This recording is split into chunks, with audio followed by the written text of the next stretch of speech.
дар аксар наворҳо ҳамин фаҳшгуфторӣ, дашном ва ҳақоратро мо мушоҳида мекунем. яъне имрӯз таваҷҷӯҳ ба ҳамин гуна наворҳо дар сомонаи ютуб зиёд аст. ин гувоҳи равшан аст ки аксаран мепазиранд ҳамин чизро. ва паҳлӯи дигари масъала он аст ки шабакаи ҷаҳонии ютуб имкон медиҳад ки дилхоҳ халқияту миллат ворид шавад ва бо дидани анамон наворҳо фарҳангу забони моро баҳо диҳанд. бале, яъне ин проблема, ин падида чӣ паёмаде дошта метавонад дар оянда? аслан ана ҳамин мушкилоти дағалгуфторӣ, қабеҳгуфторӣ танҳо дар наворҳои масалан дар ютуб қарор доштаи ҷой доштаи мо нест, аз они дигарҳо ҳам ҳаст. аммо дар баробари ин мо худро, миллати худро ба сатҳи ана ҳамон миллатҳои ва ана ҳамон намояндаҳои бефарҳанги баъзе миллатҳои паст мефарорем ки аслан он ҷо ҷои мо нест. ин партовгоҳи дашномгоҳи намояндаҳои баъзе қавми миллатҳои дигар мардуми моро, баъзе мардуми нодони моро ҳам шерак мекунад ва инҳо гумон мекунанд ки инҷо майдоне аст ки ман ҳар чизе хоҳам мегӯям. аммо ин сабаби асосии ин дар он аст ки тоифае ки бо ана ҳамин гуна наворҳо худро муаррифӣ мекунанд қаблан як ҳадаф доранд. ҳадафи асосии онҳо машҳур шудан аст. зеро гуфтори онҳоро агар аз 100 бинанда шояд 10 бинанда пазирад ё 1 бинанда пазирад, мутаассифона бисёр мардум ба хотири ин ки ҳамин нодон чӣ гуфта бошад ба ҳамин хотир ворид мешаванд, лекин намефаҳманд ки гӯяндагони ҳамин суханҳои қабеҳ, дағалу дурушт ҳам танҳо ҳаминро интизоранд ки шумо ворид шавед, бубинед, бигузор шумо баҳои манфӣ диҳед, аммо шумо ворид шавед.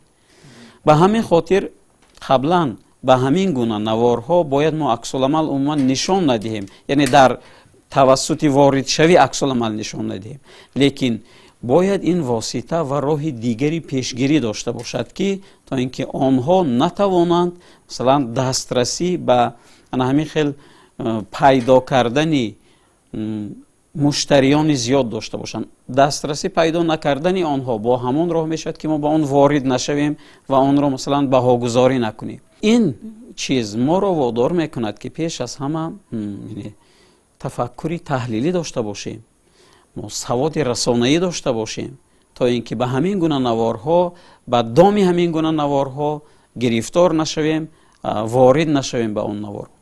албатта ҷониби дигар ин аст ки мо ҳамчун як миллати дорои фарҳанги ҳазорсолаҳо бояд фарзандони худро нагузорем ки ҳамин гуна наворҳои бесаводонаро сабт кунанд.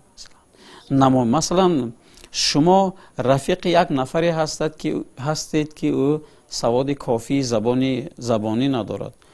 мо шумо бояд ӯро талқин кунем ки чунин наворро сабт накунад. ва аз ҷониби дигар чизи хеле дардовараш ин аст ки касоне ки масалан ба ягон сухани гуфташуда ҷавоби оқилона, ҷавоби донишмандона надоранд ва танҳо мехоҳанд ки аз тариқи дашном гӯё ҷавоб диҳанд.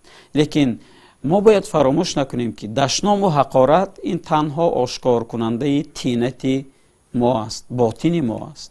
чунин шакли муаррифии фарҳангу забони мо дар оянда чӣ паёмаде оварда метавонад дар ҳифз ва нигоҳдошти забони миллӣ, ҳифз ва нигоҳдошти арзишҳои миллӣ, ҳифз ва нигоҳдошти фарҳанги миллӣ?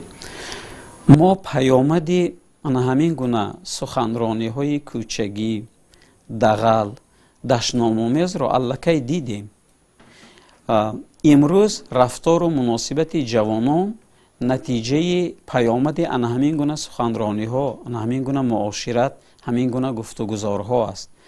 дар кӯча имрӯз ҳатто дар мактаб наврасон бепарда метавонанд аз гуфтори дағалу дурушт кор гиранд. дар ҷойҳои ҷамъиятӣ онҳо нотарсона суханҳои қабеҳ ба забон меоранд. имрӯз шумо дар майдончаҳои сохташуда, майдончаҳои варзишӣ сохташуда як бор гаштугузор кунед ва бегоҳиҳо, бозиҳои ҳам насли баркамол, ҳам ҷавонон ва ҳам наврасонро як бор мушоҳида кунед. 5-10 дақиқа мушоҳида кунед, дар дилхоҳ майдонча танҳо дашному ҳақорат мешунавед. гӯё ин ҷавонон, ин наврасон барои дашному ҳақорат кардани ҳамдигар ба ин майдон омада бошанд. ҳамаи ҳамин оқибати ана ҳамин гуна беназорат мондани муҳити фарҳангии мо аст. мо ҳайрон мешавем ки модоме ки ин қадар гузаштагони мо фарҳангро тарғиб мекарданд, пас ин дағалгуфторӣ, ин беадабӣ дар мардуми мо аз куҷо меояд?